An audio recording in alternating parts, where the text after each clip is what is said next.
Should light the camera. Hello, and welcome to, you want to put the screen on here? Yeah. Welcome to our new series called Demystifying CBAM. So what we noticed was that a bunch of our customers were wondering what the heck is the CBAM thing. They kept getting emails and frantically emailing us, which we're happy to help, but we also thought it might be helpful to give people an understanding of what's coming up in terms of regulation. There's obviously always a lot of changes in terms of the regulatory environment, especially in climate, and seemingly every week there's something new. So CBAM is the flavor of the week, but also going to be the flavor of the year.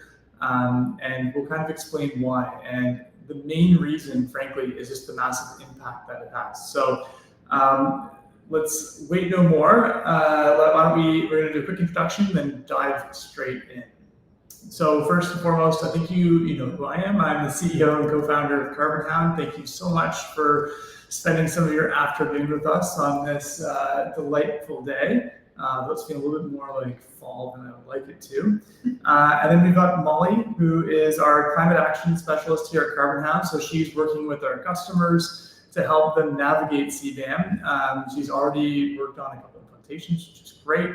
And so she's been doing a deep dive into the legislation itself, doing all the reading that you don't want to do to really simplify and help everybody understand what CBAM is and how it's going to affect your business. So next one. So what we're going to be covering today is, what is CBAM, who needs to report, what the reporting timelines are, because they are coming up quickly. So we'll get into that shortly, as well as some of the different ways that you can get prepared to submit for CBAM. And then, as always, we're excited to see what kind of questions that you come up with and respond to any inquiries that you might have. So this is really, for me personally, what got me really interested in trying to solve the CBAM question was because I was doing a little bit of math on it, and I found that basically, if you're just using aluminum as an example, you could be seeing a 45% tariff on the goods that you're exporting into the EU when CBAM comes into effect. And that's frankly probably a little bit conservative as well in terms of what the impact could be. So really, in my head, if I'm a business owner and I'm exporting into Europe at all, that materially impacts my ability to compete. So we thought it was really important that we bring this information to you to help you get a better understanding of whether or not you're going to be impacted and how you can help address them. So let's dive into the presentation. Over to you, Molly. All right, thank you so much. So as Sandra said, this CBAM is going to have quite a big impact. So we wanted to just sort of give you an overview of what the CBAM is and some details about what you practically need to know to be able to support your customers and make sure that they're able to submit this reporting. So to start off, we're just going to go into what the CBAM is. So basically, the CBAM stands for the Carbon Border Adjustment Mechanism, and it's a regulation that's coming out of the European Union. And basically, it's a way to level the playing field so that all manufacturers whose products come into the EU have a fair price on the carbon that they emitted. So the EU already has some regulations in place to have a carbon tax on the products that are manufactured within the EU. But what the CBAM does is make sure that any manufacturing that went on outside of the EU to those products before they ended up there also has that same carbon tax implemented onto it. Finally, everyone's playing by the same rules. Yeah.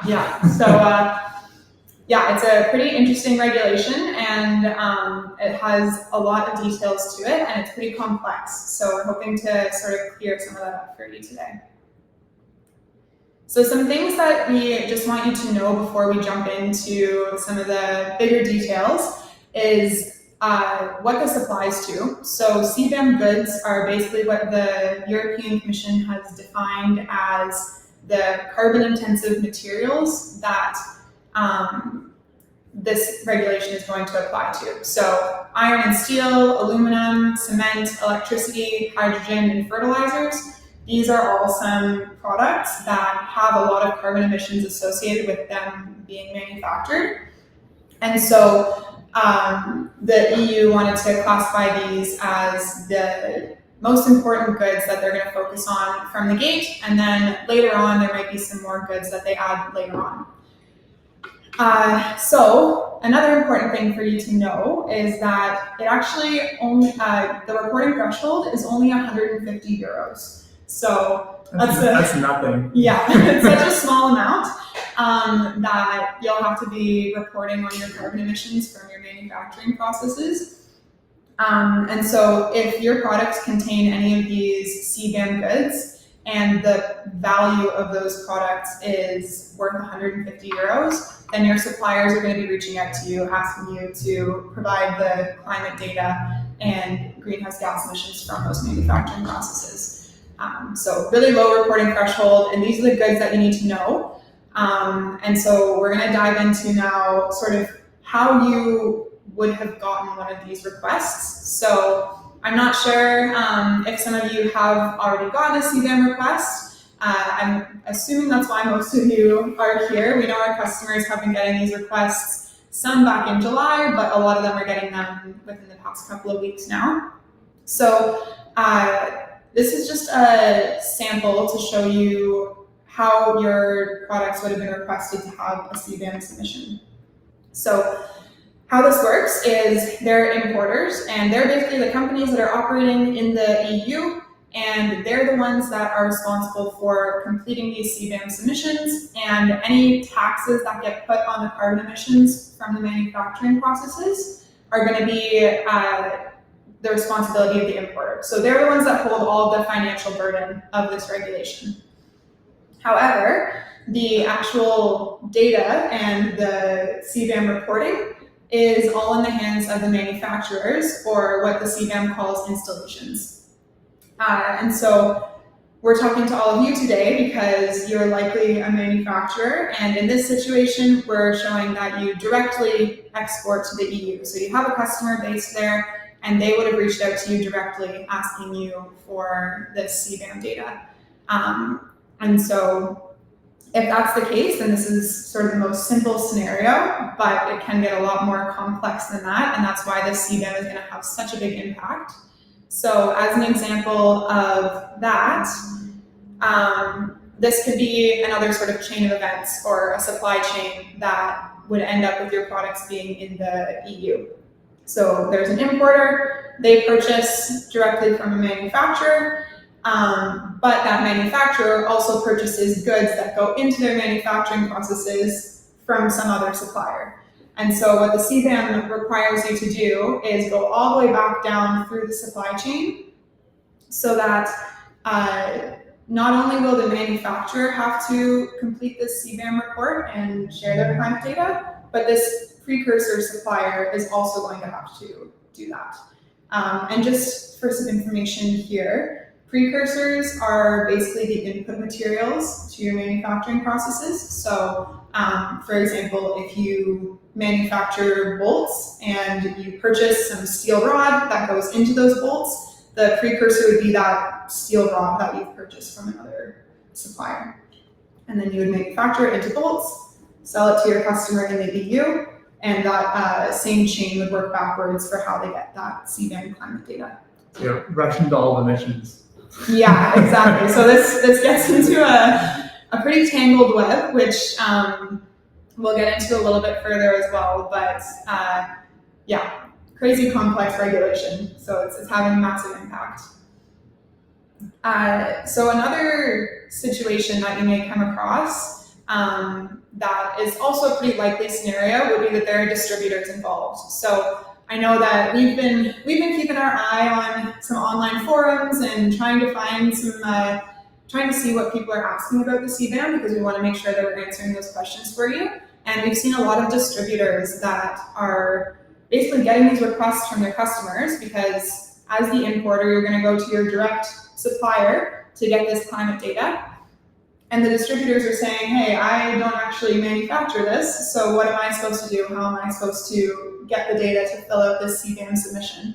So what you actually need to do is engage with your supply chain. So as a distributor, you would have to reach out to your manufacturer, and that manufacturer would have to reach out to their supplier, and so on and so forth, until all the emissions are accounted for before it gets to the importer. And they'd have to do that SKU by SKU?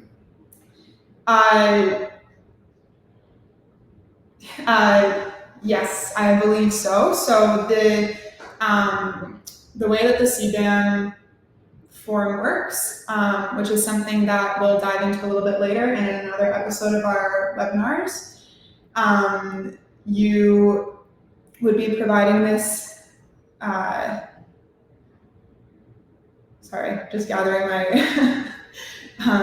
gathering my thoughts, but yeah, I think so. It has to be, so my understanding at least is that based on what you're purchasing, you need to understand. So obviously if you're buying a truck, you're going to require the amount of emissions that from the embodied emissions of that truck that you're exporting to the EU, right? Yeah, so you'll be completing this form basically for every product that you manufacture. And there are ways to scale this if things are similar. But that's something that you would have to consider is all the products that end up in the EU. You will have to account for all of those. Cool. All right. So just to give a bit of an example here, so for example, if Ford EU is the company that's operating in Europe, and they're the large automotive manufacturer there, but they also have a subsidiary in the US that they get some supplies from, then Ford EU would be reaching out to Ford USA to ask them for the CBAM data. And so Ford USA also needs to reach out to their suppliers. And so in this example, if you're a ball bearing manufacturer, you have to reach out to the steel recycler or wherever you purchase those raw materials from. And they'll fill out a CBAM form. You'll fill out a CBAM form for the processes that took place in your facility to actually make those ball bearings. And then all of that will get forwarded on to Ford EU, who at the end of the day submits this CBAM report. All right, so we've mentioned a lot about this CBAM report, and we wanted to get into a little bit about what this would actually look like. So if any of you have gotten a request for a CBAM submission, you might recognize the words here, CBAM communication template for installations. This is basically a template that the European Commission put together to try to help the importers to get the climate data that they would need from their supply chains.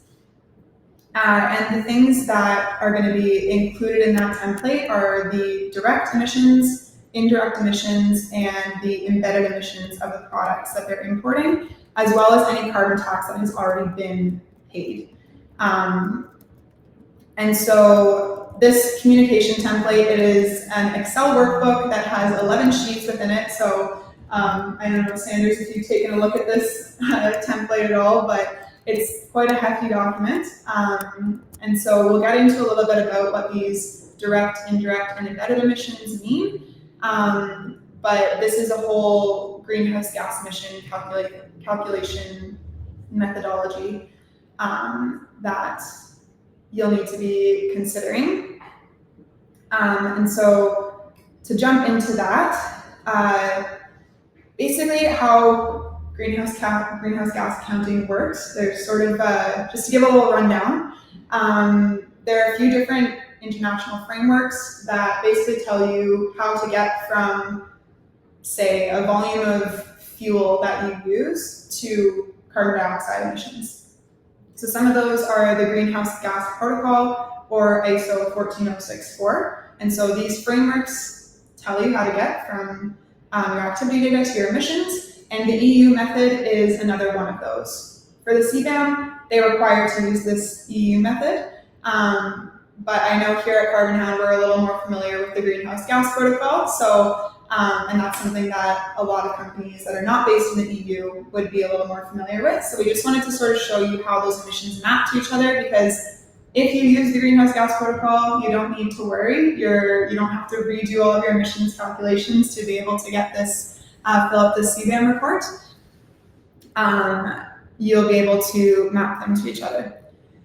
So to start off, we can chat about your direct emissions. So this is basically any carbon dioxide that's emitted from heating processes that you use during your production. So for example, if you heat up a smelter, or you're basically heating up some aluminum bar so that you can mold it into a bolt, then you would need to account for the emissions from that. So whether that's you burn diesel fuel, or you import some steam, or import heat from some other source, those would be counted as your direct emissions. And in the greenhouse gas protocol, we call that your scope 1 emissions. And in here, it's also included, some parts of your scope 2 emissions would be also included in your direct emissions.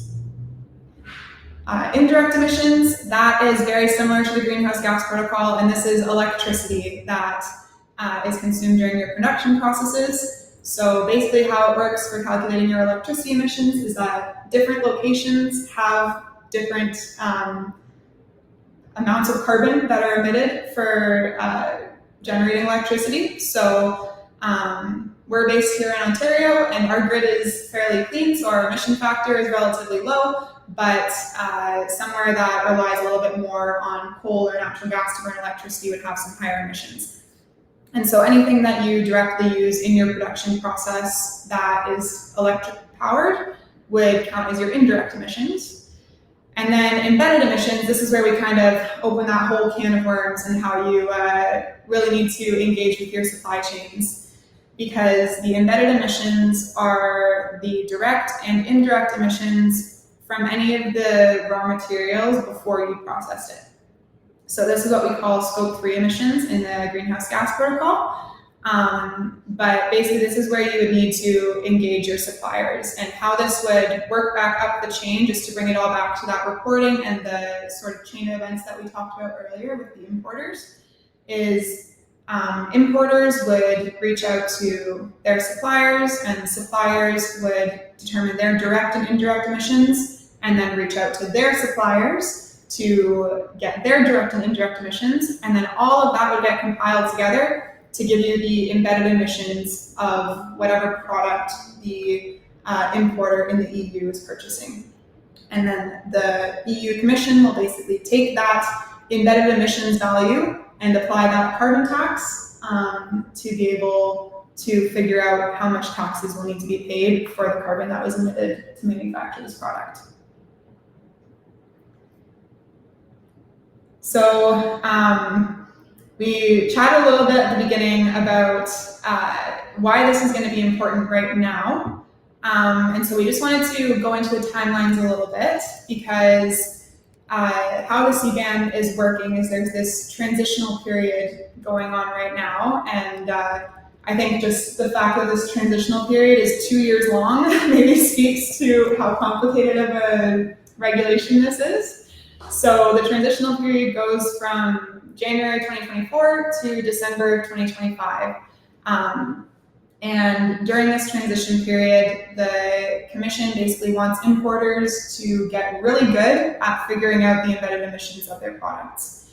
And so this just gives them time to engage with their supply chains, make sure that they're getting all the data correct before there are any actual taxes put on them. And these taxes do go up after the transitional period is over, which we'll get into a little bit.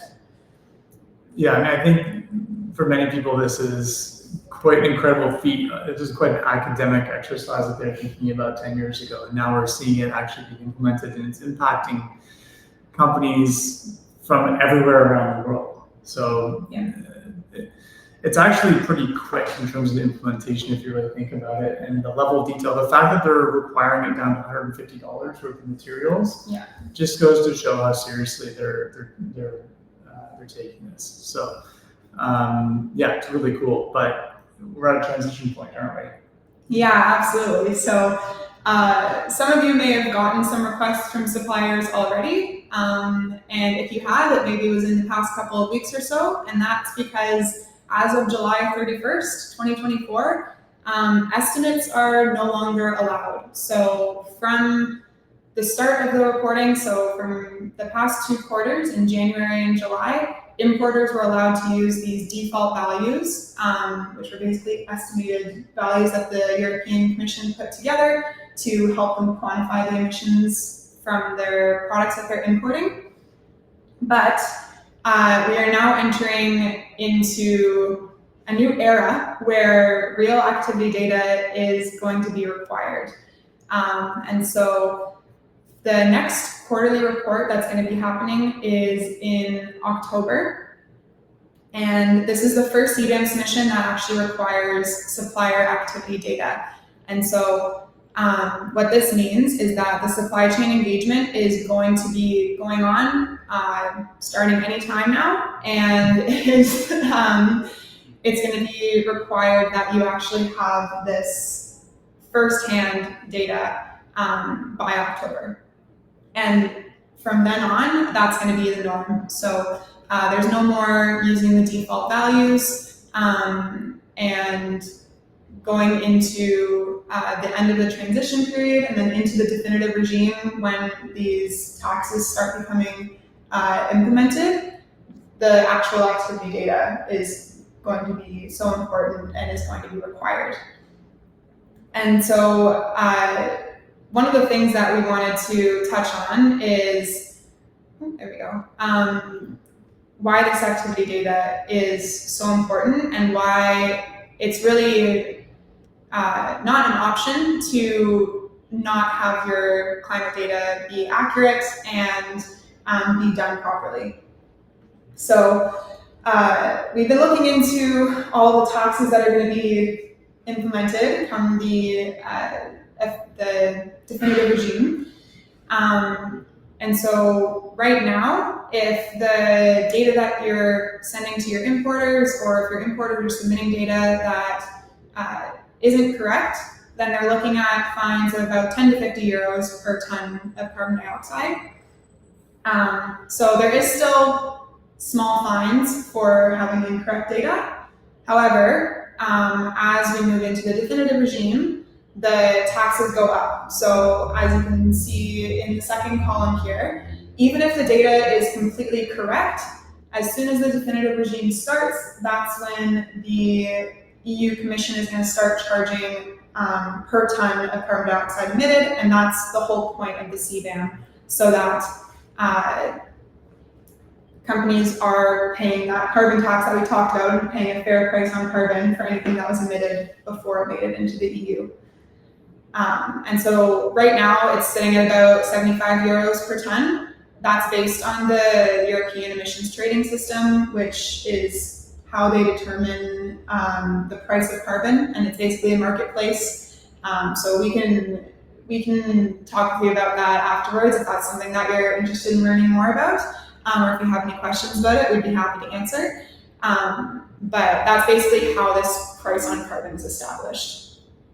If the data that you're submitting is incorrect, then there is an extra $100 applied per ton of carbon dioxide. So your customers would be looking at paying about 175 euros per ton of carbon that is emitted in the production processes before they even get their hands on it. So making sure that your data is correct is so important to your customers, and if you're not able to provide this correct data, then there's a chance that your customers may be looking for people that will be able to. So it's pretty important to make sure that that you're able to satisfy the requirements. Yeah, and I think when you're looking at that first example of the 45%, right? So that was looking at aluminum, which is a particularly dirty metal. It's about 15 tons per ton of aluminum, which is wild. And that 45% figure is actually based on the market price of aluminum, and then what it would look like to pay that CBAM tariff at the 75 euros per ton. So that's basically assuming that everything goes perfectly. That's what the cost looks like to your customers now in the EU. So, if you're, I don't know, in, let's say, aerospace, and you're sending out, aluminum parts, that could be a pretty significant change in terms of the cost that your products are going to run your customers in the EU. So, it really begs the question of, okay, now there's a real price on carbon here for our business, and how do we start to address that as a business as well? So these are some of the questions that might come out of that.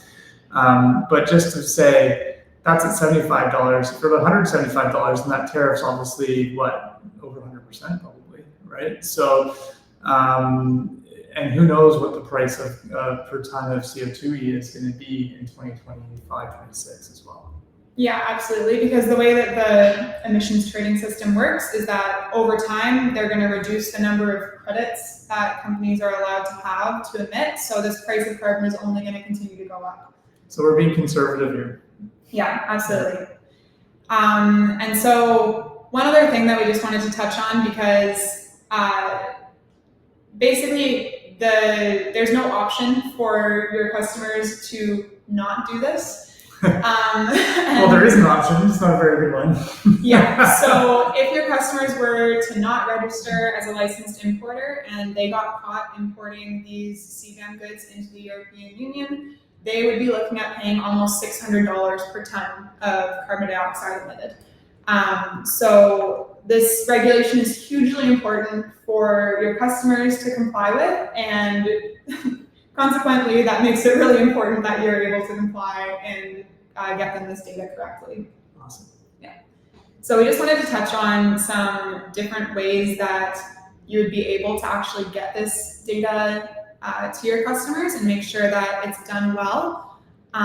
So Sanders and I, we can kind of chat about each of these different options, but some things that we want you to consider before you start going about trying to complete this CBAM communication template for installations is, one thing is, how big is this customer to you? If this is one of your biggest accounts that you have and one of your biggest customers, then it's probably pretty important to you that you get this CBAM communication template done well and that all the data in there is accurate.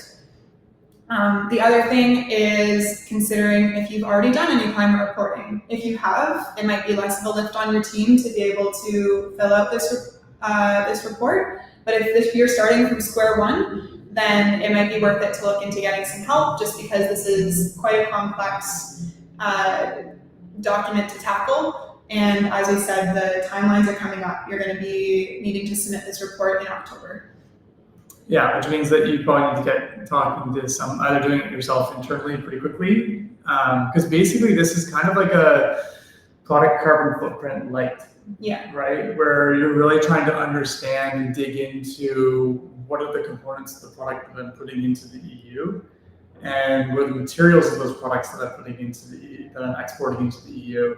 And then from there, that tells you what those CBAM materials are and how much you're going to have to disclose. But I would also say, especially for North American companies who aren't used to the terminology that's being used in some of this documentation,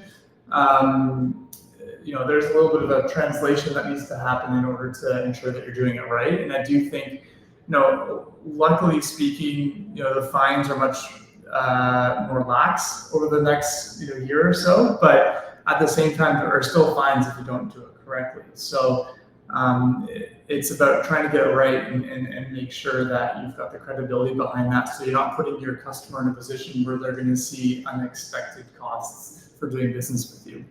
And so, yeah, I think when you look at doing it yourself, I remember trying to do this stuff myself, and there's a lot of jargon you have to figure out.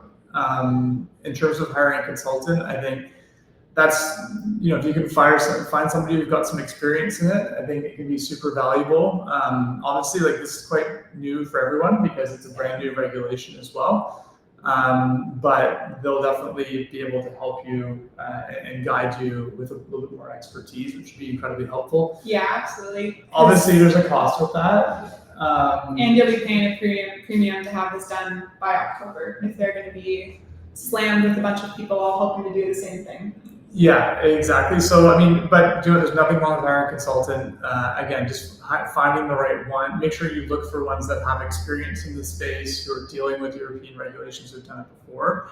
And then obviously option 3 is leveraging software, right? So I think one of the really interesting components of this regulation is that it's not just a one and done. So any changes to your product, they're going to have to then redo that reporting. And frankly, you need to submit this quarterly, right? So 4 times a year, you're going to have to send this data in. So it could be easier to have a piece of software to help you with that, given how frequent that reporting is. So it's a little bit different from a lot of the other reporting requirements in that typically those are annual. And so the frequency, you don't necessarily want to be paying for a fresh report every quarter. Software can definitely be helpful in terms of trying to drive those compliance costs down. Yeah, absolutely. And so once the definitive regime takes over, it will switch to annual reporting. But in the meantime, you're looking at, what would that be? I guess 5 reports between now and then that you're going to have to submit. So make sure that you take into account the repeatability of this and how many times you're going to want to either do this yourself, or if you do look into having a software, then seeing if that's something that can just automate this reporting for you, so that you basically set it up once and it's ready to go for the next 5 reports. Cool. All right. So we just wanted to, as I mentioned, we've been sort of looking into some of the different forums online and paying attention to what people are saying about this. So we're going to have a bit of a question and answer period after this, but we just wanted to get the ball rolling with some of the FAQs that we've been seeing about the CBAM. So one of the things that we've been seeing a lot is basically a question about why can't the EU just put a carbon tax onto everything that that is being imported and just call it a day? Wouldn't that be so much simpler? So Sanders, I'm not sure if you wanted to speak to that, or I'd be happy to. Well, the logic from the perspective of the EU is that, frankly, they wanted, it's the 80-20 rule a little bit, right? So how do we get the majority of the emissions that we're worried about, leakage? So leakage is where you see emissions just being pushed to a country, let's say outside the EU. So you're not actually solving the emissions problem, you're just moving it. So they're trying to avoid leakage because obviously they want to keep their manufacturing in-house, and they also want to address the industries that are the most polluting. So as a result, they've identified these particular materials as being the worst offenders based on the current technology. And I think the goal here is, how do we address material emissions that we're importing whilst keeping the requirements from reporting burden perspective as low as possible for all businesses. Because I think if you did this for all products, it would be an even larger challenge, right? So I think they're basically saying, let's start with these CBAM products. They could always add more later. There's nothing stopping them from doing that. Yeah. But hey, let's get this going with the most important materials, and then make sure everything's working in terms of how we administer it, in terms of watching those emissions go down, in terms of creating incentives for lower carbon exports into the EU. And then they can always double down on that later if they feel like they want to.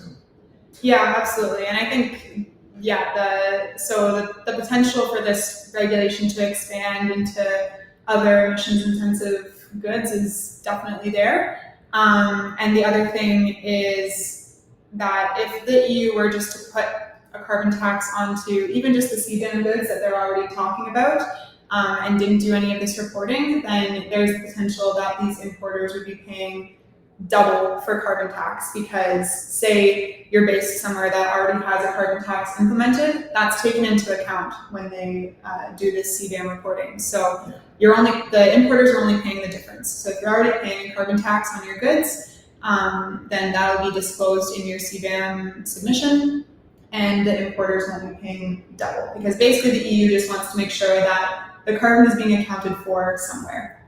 Yeah, but it's a pretty limited like jurisdictions that, to my understanding, that actually meet the criteria that the EU is expecting, because the EU has the most stringent, environmental reporting probably in the world. Yeah. And so if they want everyone to be to their standard, then you can understand that would be a pretty small pool. Yeah. So the chances are, especially in North America, you're going to be paying more. Yeah, absolutely. Something else that we've been sort of seeing come up quite a bit is these default values, and also just the supplier engagement. And so if I can't get this data from my suppliers, I've reached out, they're not replying, what am I supposed to do? Am I going to lose a customer over this? Can I just use the default values that the Commission has published? And sort of how do I go about that? So for this, the EU has basically decided that importers need to have activity data for 80% of the emissions that they're bringing into the EU. And so if they're not able to directly engage with suppliers, there is still a little bit of wiggle room to be able to use those default values. But the whole point of the CBAM is that there is good supplier engagement and good communication between suppliers and customers. And so your importers are the ones at the end of the day that need to have this 80% coverage. So it's not really. So basically no. Yeah, basically no. You need to do everything that you can to engage with your suppliers, get this real activity data, and then basically getting as much data as possible. And the importers are the ones that have that sort of threshold where if they're not able to engage with some supplier, then that's their discretion to use. I do find it quite funny though that they're also using the 80-20 rule in this circumstance. Yeah. So at least there's some thought around that, which is great. Cool. I think the fact is that if you're, I think the 80% rule is also a buffer, because if you're onboarding new suppliers and that sort of thing, then it might be difficult to keep that at 100% from a practical perspective. Mm-hmm. So if I'm supplying somebody in the EU, like the expectation is that you will be providing this information. So just because it's 80-20 doesn't mean that you're not going to be impacted. Like, you should expect to be impacted, because I'm assuming many companies won't just use one company in Europe that they're selling to, they're probably selling to most. And so the materiality of that will be important to understand in terms of, okay, maybe I'm sneaking into that 20% for this company, but you definitely won't for this other one. Yeah, absolutely. And as I said, I think the goal is for most companies to get that buffer, so if they are onboarding new suppliers, that they are still compliant. Yeah, definitely. Okay. Who in my company will likely get these CBAM requests, Molly? So this is something that you'll definitely want to keep an eye on. You'll want to know who in your company needs to look out in their inbox for this CBAM communications template for installations. So what we've been seeing mostly is that it's typically the account managers or salespeople that are actually getting these requests. However, these probably aren't the people that are actually putting together your CBAM report. So making sure that you have sort of that cross-functional communication within your teams is going to be super important for this, so that if one of your account executives does get a CBAM request, then your EHS department or your sustainability department knows about it and is ready to get going on completing this. And also your procurement department, if you need to reach out to your suppliers as well. So the CBAM is sort of promoting this collaboration between suppliers and customers, but also I think it's really going to be promoting a lot more cross-functional work within companies as well. Yeah, I think it's a really great point, because when we think about CBAM, it's not, I think it's really easy just to think about, okay, how do we comply to this? Yeah. But then, as an executive, what are the next questions that you're asking, right? So, how do we need to think about how we're procuring raw materials for our goods and services, right? So maybe we do need to implement new practices, because fundamentally, if there's now a price on the carbon of the goods that we're sending, okay, how do we reduce the amount of metal in our products? How do we reduce the amount of aluminum? How do we think about alternative materials and manufacturing processes to limit the impact of these regulations on our importing customers, right? So I think it's quite actually a strategic conversation, really, at the end of the day. I think if people who are doing this right are thinking about the long-term impacts on their business and the competitiveness in these markets. And I think that's really what's going to shift, is you're going to notice that if you've got a product that's even a little bit of a commodity, but there's other alternatives that might be in the EU already, I think you've got to be concerned about those contracts.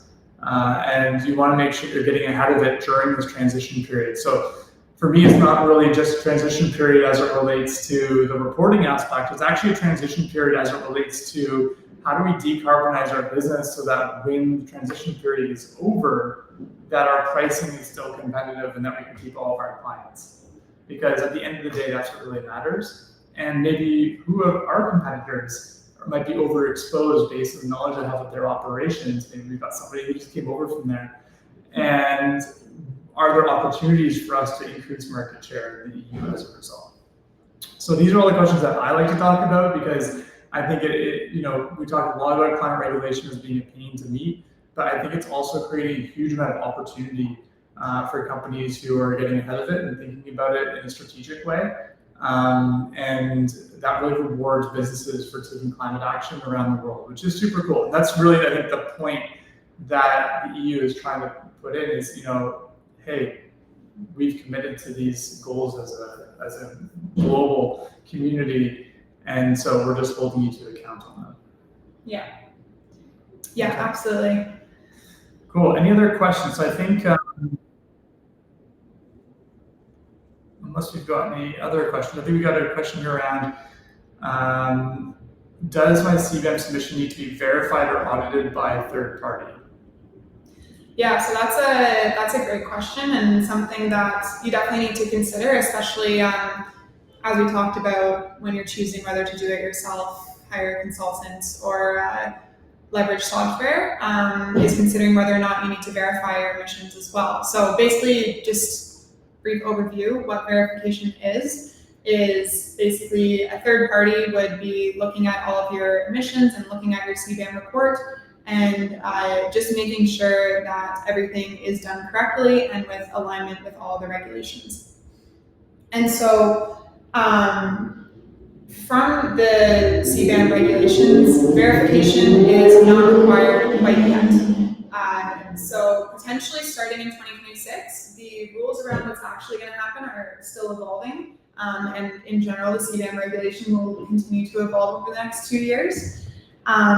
So in 2026, this verification will be required, but it's sort of unclear on who is going to be required to verify, whether it will be the importers that are actually based in the EU and whether they're going to need a verification there, or whether or not it's going to be the actual suppliers and manufacturers themselves that are going to need to get this information verified.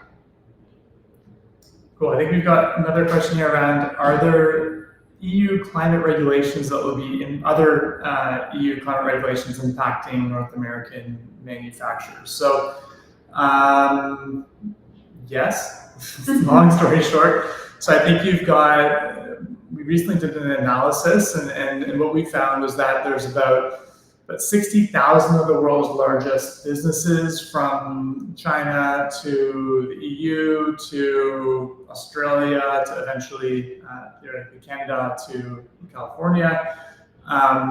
They're all being regulated not just on their emissions of their operations, but more importantly, their supply chain. So as a result, there will be requests going into the supply chain. So if you're a member of a supply chain of basically a company that's within the top 60,000 largest companies in the world, chances are pretty good that you're going to get some sort of reporting requirement from them. And also one to consider is there's been a proliferation of greenwashing regulations across North America, including in California, Canada, C59, which was I think a couple months ago, and then we've got in the UK, they've also got their own greenwashing rules there, as well as in the EU, including areas where terms like carbon neutral are actually banned. So basically, if you're selling into Europe and you've got any of these environmental claims on your website, you do need to be careful of those as well. So there's a lot of different ways that, frankly, for the most part, EU regulation is really influencing the world in terms of how they sell. But if you look at the North American context, it's the same thing for California and Canada, right? Which, you add those two up, those are pretty significant customer bases for many of, at least our customers. And so basically, if there's anything on your site that you're making any claims around, they're just trying to force companies to actually substantiate their claims so that you can't basically make false claims, which makes sense because that's the way advertising should work. But I think we're really excited about it because it allows the companies who are doing the right thing, who are taking the right steps and doing it with credibility, to be able to showcase that. And that, combined with the EU regulations, creates a little bit of a carrot and a stick for businesses to create a really strong business case for climate action. Yeah, absolutely. And I think that's what this entire regulation is. This regulation and any other regulations that are coming out are all just going to be fuel for really making climate action part of your business and making it profitable to do better for the environment and for the climate. Yeah, I forgot to say, I think we crunched some numbers, we did some estimates, and based on the model we created, we expect about 4 million companies to be impacted by these regulations. So the chances are pretty good that you're going to be impacted by it. So last question here, unless we've got any others from the group, is are you going to show us how to actually do this thing? How are we going to complete the communication template? Yeah, that is a fantastic question. So I'm really glad that you asked, because our next may have been a planted question. Yeah, our next webinar is actually going to be focused on doing this.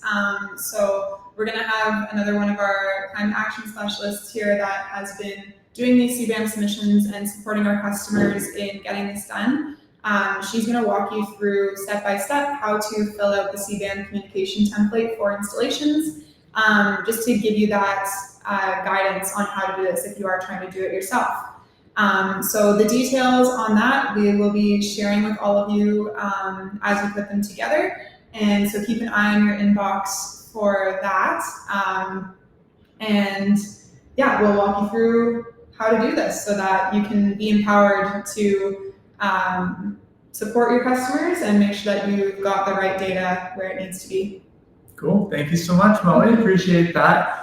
And so that's the end of the first Demystifying CBAM webinar. Yeah. Thank you so much for that. Really informative. I hope that you guys found it as useful as I did. And looking forward for part 2. Yeah, thank you all so much for attending, and hope we'll see you on the next one.